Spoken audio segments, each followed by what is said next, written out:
जे झालं ते झालं, आता जे काही होईल ते चांगलंच होईल असं भरत गोगावले यांनी म्हटलंय। रायगडच्या पालकमंत्री पदावरून गोगावलेंनी हे महत्त्वाचं विधान केलंय। 2 दिवसात पालकमंत्री पदाचा निर्णय होईल असंही भरत गोगावले यावेळी म्हणाले। तर गोगावले, थोरवे आणि महेंद्र दळवी हे अजित पवार यांच्या भेटीसाठी आले होते। त्याच ठिकाणी माध्यमांशी बोलताना त्यांनी हे वक्तव्य केलंय। दोघेही आमदार जे आहेत ते सातत्याने तटकरेंचा विरोध करतात आहेत, तटकरेंच्या वरती टीका करतात आहेत की तटकरेंच्या मुलीला रायगडचं पालकमंत्री पद मिळालं नाही पाहिजे म्हणून। जे झालंय ते झालंय, आता जे काय होईल ते पण चांगलं होईल आणि आता 2 दिवसामध्ये त्याचा निर्णय होईल। तुम्ही कोणी काळजी करू नका।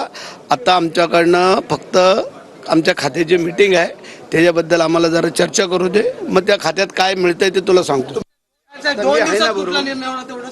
चांगला निर्णय होणार या महाराष्ट्राच्या हिताचा। पालकमंत्री रायगड जिल्ह्याला भेटला तर तुमचं सहमत असेल का त्या निर्णयाला? आता तुम्हाला सांगत नाही, जर आम्हाला वरिष्ठांशी चर्चा करू दे। प्रश्न घेतो, 2 दिवसामध्ये पालकमंत्री पदासंदर्भातील घोषणा होईल का रायगडच्या? शक्यता वाटते।